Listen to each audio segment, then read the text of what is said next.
Good afternoon, guys. Hope everybody's well. It's about 4:15 local time here, Pacific time, December 14th. Today's Thursday. Hope everybody's well. All three indices doing very well today. You look at it first from a NASDAQ perspective, up about almost 27 points, 0.2%.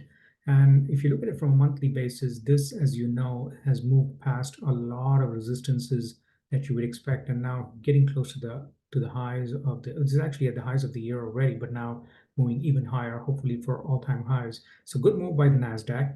The S&P 500 also up roughly about 12 points or so, moving up of almost 0.2%, moving very, very strong. Now at close to the all-time highs, moving really nicely up in the channel. This was a very strong move from the S&P 500. And then finally, the Dow Jones Industrial Average up about 158 points. Very strong move, 0.4% at all-time highs. So all three indices performing very well. One of the stocks that came up on our radar is a company called WIX. Let's see why. Go through our five-step process, see what we like about it, what we don't like about it. As always, we start with the fundamentals first. So I'm going to go into the financials, and then I go into the annualized statements first from a income statement perspective, see where the revenues are, and go from there. From an annualized basis, the company did about 300 million or so, growing at 40% range, then the 30% height, 29, 30% range, down to the 10-digit range, 10% range. So one from 300 million to 1.4 billion, almost 5 times in the last 8 years. Good move. And this is the reason why it's not probably doing as well as you'd expect. $400 million in losses last year. Again, this is, oh, look at this. This is good. From $400 million, trading losses is 8 million. So they're actually getting to the point where annualized, it will actually turn a profit. So that's a good sign. The gross margins seem in the 60-70% range, net margins in the 1% negative range. So we'll get better. This is okay. Let's look at it from a quarterly perspective just to get a little bit of a better sense. Okay, so 300 million growing okay, now getting better. Used to be in the single digits. Look at these 3 quarters, now getting to the almost double digits range, more than double digits range, better. Very good. And then turning a little bit of a profit in the last 2 quarters, getting in the right direction again. Like that it's moving in the right direction. So I'll give this a decent chance of doing okay. Total assets roughly in the 1 billion, 1.2 billion range. It's losing money. So this was a little bit of a loss over here. Now back again to 1 billion.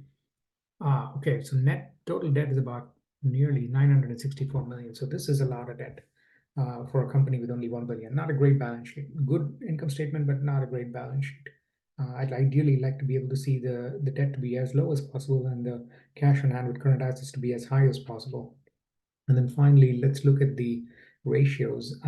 Okay, valuation wise, 4.2 for a company doing about teens, 12, 13% quarter over quarter. Not bad, not great either. They don't have price to earnings because there's no earnings, but they will hopefully get there. Look at that. The net margin is about 1.77%, getting a little bit better. 17, it's almost 70% gross margin, 1.7% net margins. This is okay. On a scale of 1 to 10, I'd probably give it a 6 or a 7 in terms of a stock from a fundamental perspective. Let's now look at the technicals. Okay, we go to the monthly chart. Let's draw some things that you can see. This is a 2013 IPO, building a base, stage 2 markup, very nice markup here. This was from 2016 to 2017, very nice markup. Then did a stage 4, stage 2, stage 3, stage 4 decline, then built the base again, stage 4 markup, distribution, markdown, and then built the base, moved up again. This is stage 2, stage 3, moved down, built a nice base. This is a huge markup. So this is 2020 markup all the way, a little bit of a base, then decline, stage 4 decline.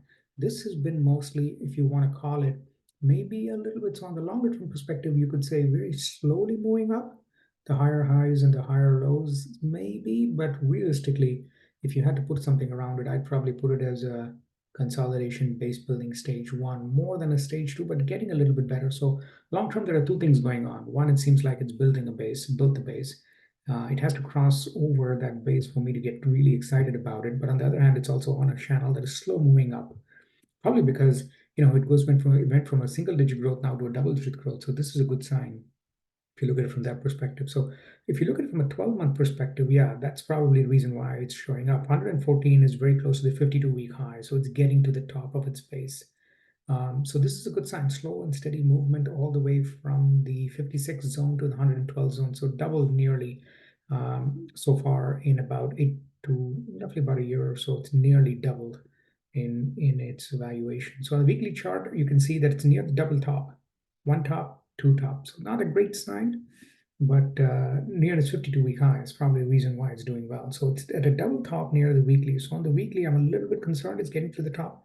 And there's a lot of resistance over here as well, with a number of places where it's going to probably get a little bit of more resistance. So not a terrific chart on a weekly basis, but VIX. Okay, so this is better. So look at this. Higher highs. This is not a higher high. It's slightly higher high. This is not a higher high, but now these three are a higher high. So this is the higher high. The short-term daily basis, this is a beautiful, beautiful channel. Look at that.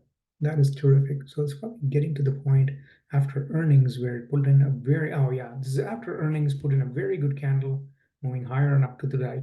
So this is on a 52-week basis getting to really high standard. So where should it get? It will probably get to 113, but it faces a ton of resistance here. The next logical point after that 113 mark is going to be in the 123 mark. So it has to make it past the 113. I think it will. 123 is probably in sight for the stock. 123 is about 7-8% from here. By the end of the year, should be able to get there. And given how good their revenue and the fact that they're turning a little bit of profit, the last earnings report, look at that. So they reported 393 on 387, 389 expectation, 4 million beat, and then a slight surprise on the positive side, actually a very good surprise on 60% higher than what they expected. Reported $1.19 a share versus an estimate of 68 cents. So very good move there. That's probably driving the stock. If you look at it in the short term, very nice move up. So this has been moving from the 80s, 76 to the 112 in what? Less than 2 months. Yep, November 1st. They reported earnings on November 3rd, and now all the way up and to the right, hitting 52-week highs on the stock. I like VIX. Take a look at it. I really think it's probably headed to the 123 range in about a couple of weeks or so. Let me know what you think. Comment, like, and let me know if you are following the stock.